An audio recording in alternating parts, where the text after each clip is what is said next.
দৃষ্টি তোমার উপরেই আছে বালক, তুমি আমার লক্ষ্য। আমার এই নতুন খেলনাগুলো কি সুন্দর! যদি এরা আমার সঙ্গে কথাও বলতে পারতো তাহলে খুব ভালো হতো। বালক, আমি তোমার সাথে কথা বলতে পারি। এই তো সত্যিই কথা বলছে। আরে বাহ, তোমার মতোই দেখতে কাঠের পুতুল তো আমি বনেও দেখেছিলাম। আমার তো এটা খুব ভালো লেগেছিল, ওইটা তো আমি আমার কাছেই রাখতাম। কিন্তু তোমাকে আমার খুব ভালো লেগেছে, এর জন্যই তো আমি এখানে। এটা তো খুবই ভালো হয়েছে যে দাদু দিদা তোমায় আমার কাছে নিয়ে এলো। আচ্ছা, তুমি তো বলতে পারো, তাহলে কি তুমি হাঁটতেও পারো? হ্যাঁ, আমি হাঁটতেও পারি। তাহলে হাঁটো।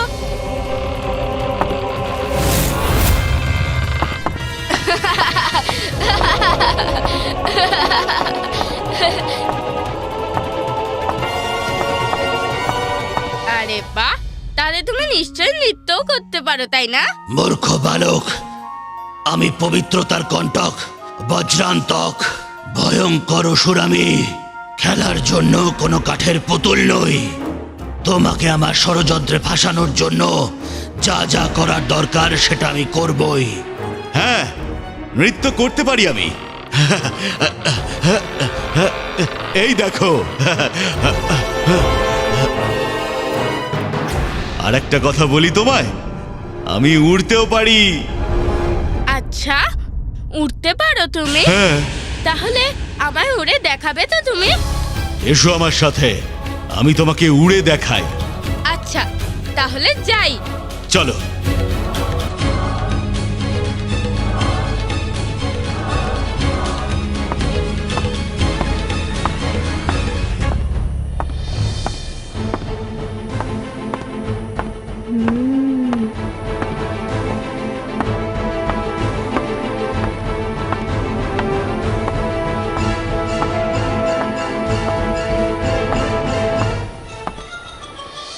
এসো এসো। এই ভবন থেকে বেরোলেই তোমাকে নিয়ে এমন উড়ব যে কোনোদিনও তুমি ফিরতে পারবে না। আরে শোনো বন্ধু, এটা তো বলো, তুমি তোমার এই ছোট আকারে কি করে উড়বে? আরে দাঁড়াও বন্ধু, আমার প্রশ্নের উত্তর দাও। আরে দাঁড়াও।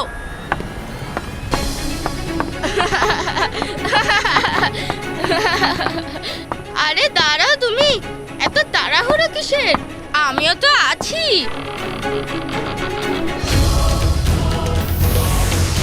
আরে এ তো নিজের আকার বাড়াতেও পারে।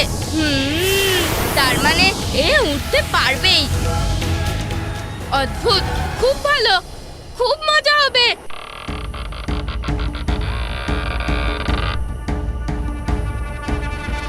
এসো বালক, এখন তো তোমার বিশ্বাস হয়েই গেছে যে আমি উড়তেও পারি। হ্যাঁ বন্ধু। তাহলে এসো, আমি তোমাকে আকাশের দর্শন করাই। হ্যাঁ হ্যাঁ, চলো আকাশ যাত্রা করি, খুব মজা হবে। এসো।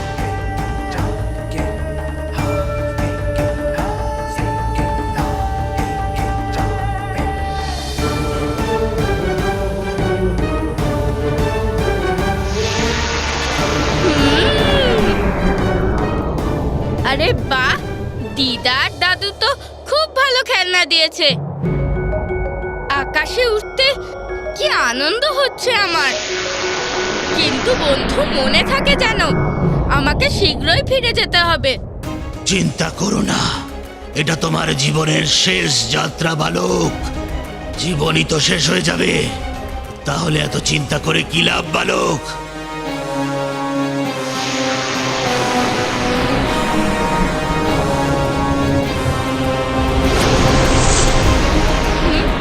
এ কি? আরে আরে, নিজেকে সামলাও, আমি পড়ে যাচ্ছি। আরে আমি তো নিচের দিকে যাচ্ছি। তুমি তো বলেছিলে আমরা একসঙ্গে উড়বো।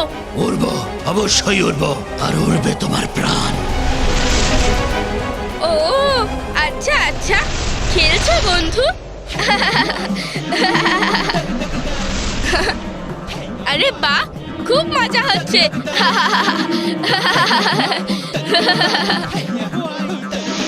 আরে বন্ধু, তুমি কেন আর নিচের দিকে যাচ্ছ না? খুব মজা হচ্ছিল তো। যাই হোক, ঠিক আছে, এখন তো আমাদের ফেরা উচিত। আমরা তো যে কোনো সময় উঠতে পারি। তোমাকে ফিরিয়ে দেওয়ার জন্য আমি এখানে আসিনি।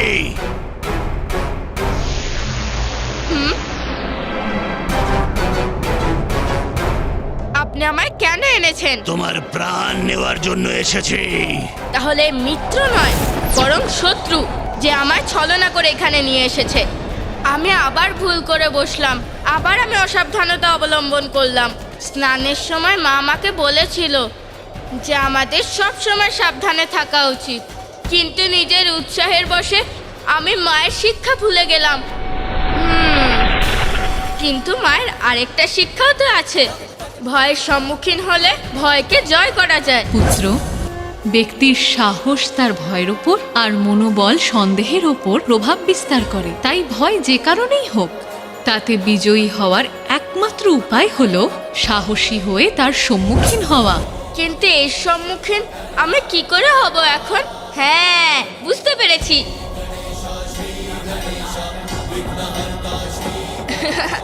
আরে বন্ধু, আমার প্রাণ হরণ করতে চেয়েছিলে তো আগে বলবে তো। তুমি শুধু শুধু এত কষ্ট করলে কেন? কেন কষ্ট কেন? তুমি আমার সাথে আছো, আর তোমার প্রাণ আছে তোমার ভেতরে। তোমাকে শেষ করে তোমার প্রাণ হরণ করব আমি। এই ভুলটাই তো তুমি করে বসেছো বন্ধু। যদি তুমি বলো তাহলে আমি তোমায় বলবো। ভুল? কেমন ভুল?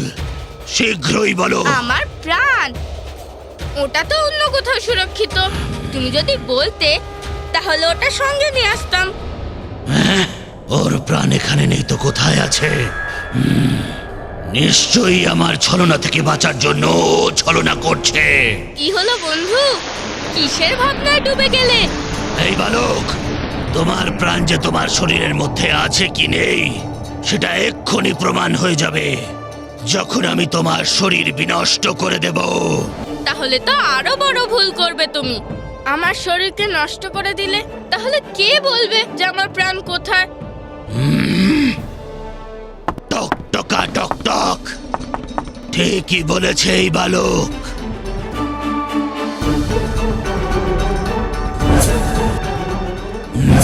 অসাধারণ এই বালক, যে স্বয়ং বিষ্ণুকে নিজের পেছনে দৌড় করাতে পারে, যাকে বধ করার জন্য অসুর সম্রাট সিন্ধুরা আমাকে পাঠিয়েছেন। এ সাধারণ কি করে হতে পারে? এর প্রাণ হরণ করার জন্য এর শরীর সুরক্ষিত রাখতে হবে আমার। বালক, বলো আমায়, প্রাণ তোমার শরীরে নেই তো কোথায় আছে? এবার তুমি আমায় ঠিক প্রশ্ন করেছো। আমার স্পষ্টভাবে মনে নেই, কিন্তু মনে হয় আমার পিতা আমার প্রাণ ওই পর্বতের মধ্যে লুকিয়ে রেখেছেন। ওইখানে নিচে, হ্যাঁ হ্যাঁ, ওইখানেই। যদি ওর প্রাণ এই পর্বতের মধ্যে থাকে তাহলে এটাকেই আমি খণ্ড খণ্ড করে দেব।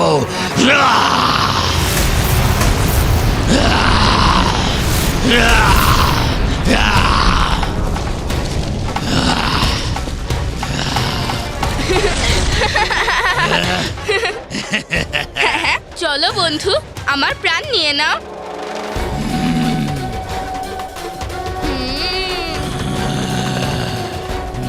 পর্বত ধূলিসাৎ হয়ে গেলেও তো এর প্রাণের কোনো চিহ্নই নেই।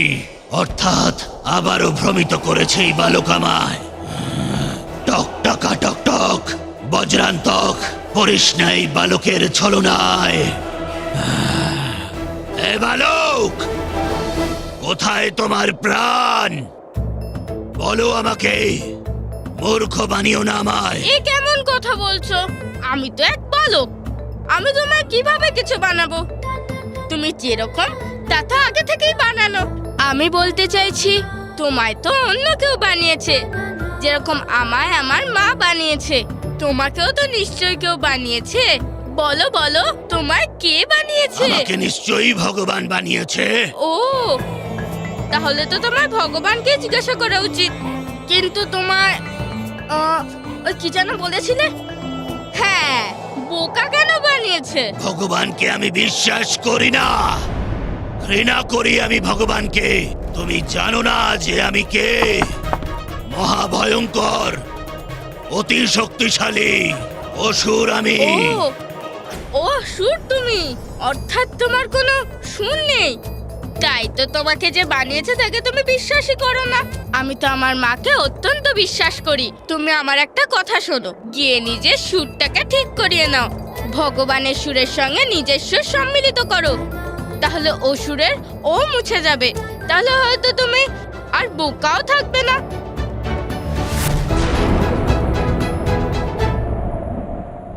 মা, মা, মা, কে ডাকলো আমায়? মা, এ কি? তুমি নিজেই ঘুমিয়ে পড়েছো? তুমি তো আমার পুত্রকে ঘুম পাড়াবে বললে। আমি ভাবলাম তারপরে তুমি আমায় সাহায্য করবে। কাল নামকরণ আর ষষ্ঠী পুজো, কত কাজ বাকি আছে বলো। কত কিছুর আয়োজন করতে হবে আমাদের। আমি কিচ্ছু বলবো না পার্বতী, সারাদিনের যাত্রায় আমি ক্লান্ত হয়ে পড়েছিলাম। আর তুমি ঘুমিয়ে পড়েছো। কোনো ব্যাপার না মা, কিন্তু এটা তো বলো আমার পুত্র কোথায়? সে তো, আরে কোথায় গেল? এখানেই তো ছিল। তুমি জানো না ও কোথায়? পুত্র,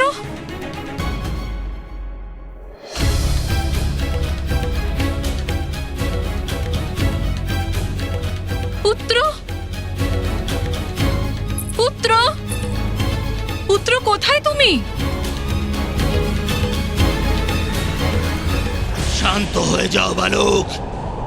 এতটাও মূর্খ আমি নই যে আমি এটা বুঝতে পারবো না যে তুমি আমায় সেই থেকে কথায় কথায় ভ্রমিত করে চলেছ।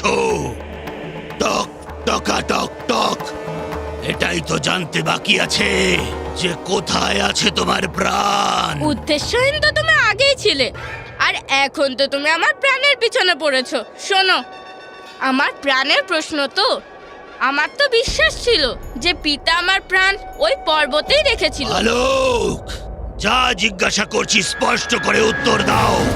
বলো আমাকে, কোথায় আছে তোমার প্রাণ? না হলে তাহলে তুমি আমার প্রাণ হরণ করবে জানি আমি, কিন্তু আমার প্রাণ তুমি পেলে তবে না। দাঁড়াও দাঁড়াও, আমি তোমায় বলছি ওটা কোথায়। বলো। হ্যাঁ হ্যাঁ, আমার মনে পড়েছে। আমার প্রাণ তো ওই পর্বতে রাখা।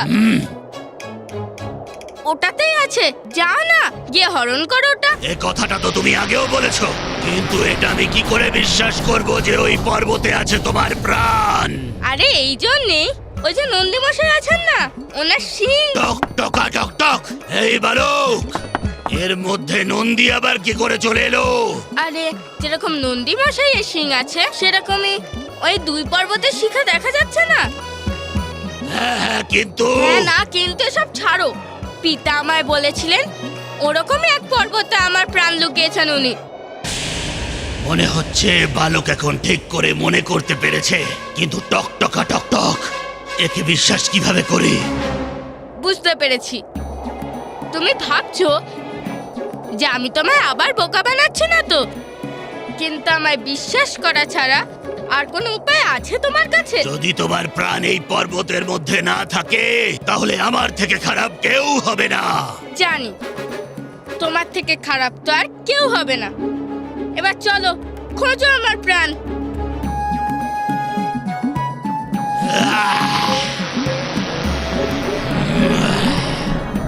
এই অসুরের জন্য এটাই শিক্ষা। এত তীব্র গতিতে এগিয়ে যাব আমি, যাতে এক ধাক্কাতে গুড়িয়ে যাবে এই পর্বত, আর তারপরে আমি পেয়ে যাব ওর প্রাণ।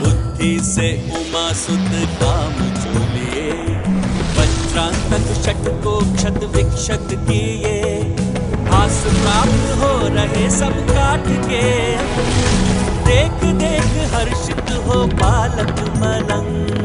वक्रतुंड महाकाय बुद्धि के नरेश, এই বালক, এই পর্বতটাকেও আমি নষ্ট করে দিয়েছি, কিন্তু তোমার প্রাণ তো কোথাও দেখতে পাচ্ছি না। শীঘ্র বলো আমাকে, কোথায় লুকিয়ে রেখেছো তোমার প্রাণ? আমিও তো সেটাই খুঁজছি। নিশ্চয়ই ওটা এখানেই কোথাও থাকবে। তুমি শুধু খুঁজতে থাকো। ক্ষমা করো, মনে হচ্ছে অকারণে তুমি এত পরিশ্রম করলে। এটাও সেই পর্বত বলে মনে হচ্ছে না। আমার মনে হয় আমি আবার ভুল করলাম। ভুল হচ্ছে তোমার, নাকি বারবার ইচ্ছাকৃত ভুল করে আমাকে ভ্রমিত করছো বালক? তুমি তো বৃথাই রাগ করছো। আমি তো বালক, সেই জন্য সবকিছু মনে রাখা তো কঠিন।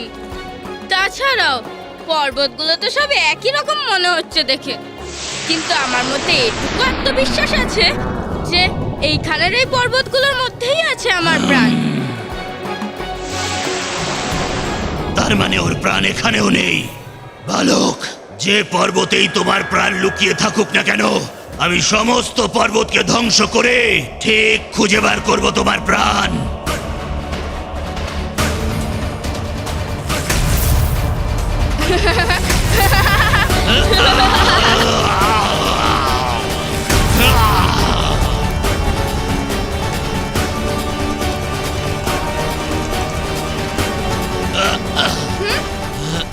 এ কি, এইভাবে তো আমি সংকটে পড়ে যাব।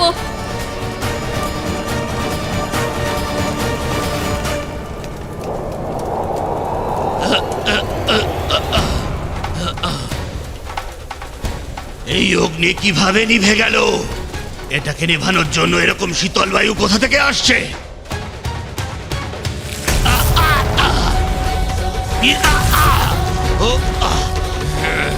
আহা, এত গতি, এত মজা, আহা।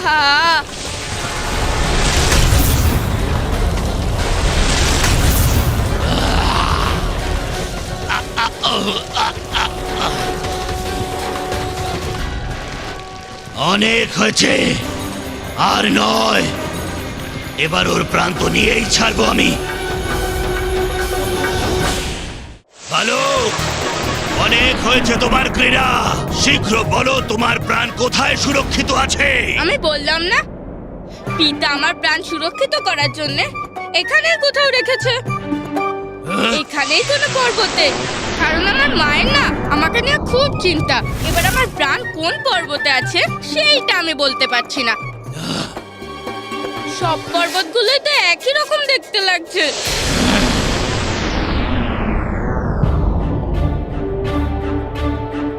টক টকা টক টক, পবিত্রতার কণ্টক। বজ্রান্তক এই সব পর্বতকে নষ্ট করে দেবে, কিন্তু তোমার প্রাণ নিয়েই তবে ছাড়বে। তোমার যেমন ইচ্ছা, তাহলে চলো।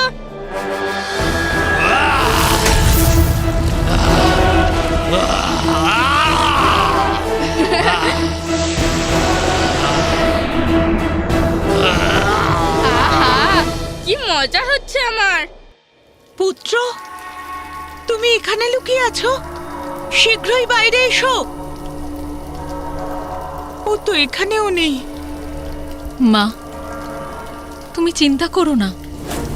তোমার মনে আছে তো যে আমি কি বলেছিলাম? আমার পুত্রের এই সংসারের বিষয়ে জানার অনেক আগ্রহ।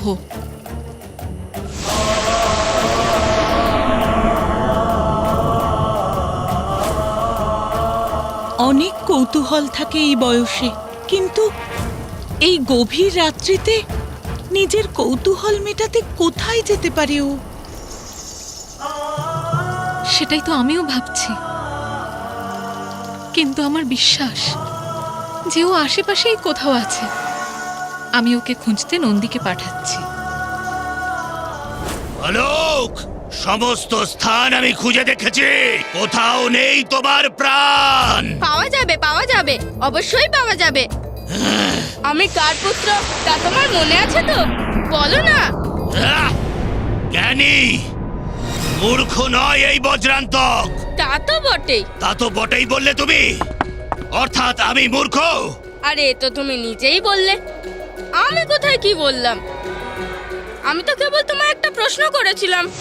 টক টকা টক টক, শোনো বালক, মনে আছে আমার যে তুমি মহাদেব আর দেবী পার্বতীর পুত্র? কিন্তু এই কথাটার তার সাথে কি সম্পর্ক যে তুমি বারবার মিথ্যা কথা বলে আমাকে ভ্রমিত করছো? ভ্রমিত আমি তোমায় করছি না। দেবাদিদেব মহাদেব আর শক্তি স্বরূপিণী মাতা পার্বতীর পুত্রের প্রাণ তুমি কি করে এত সহজে পাবে? তার জন্য আরো কিছু পরিশ্রম করতে হবে তো। আমার মা বলে যারা নিরন্তর প্রচেষ্টা করে তারা প্রাণ, আরে না না, সফলতা অবশ্যই পায়। চলো না আরেকবার খোঁজার চেষ্টা করি। যদি এইবারও আমি ব্যর্থ হই তাহলে আমি তোমাকে আমার সঙ্গে নিয়ে চলে যাব। চলো অসুর, আমার মনে হয় তুমি অবশ্যই এবার সফল হবে।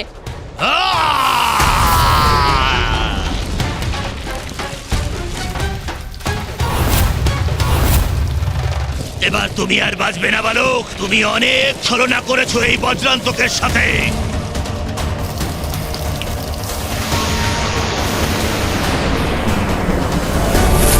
এ আমাকে কোথায় নিয়ে যাচ্ছে? এবার তোমার মৃত্যু নিশ্চিত বালক। আমার পুত্র কোনো বিপদে পড়েনি তো?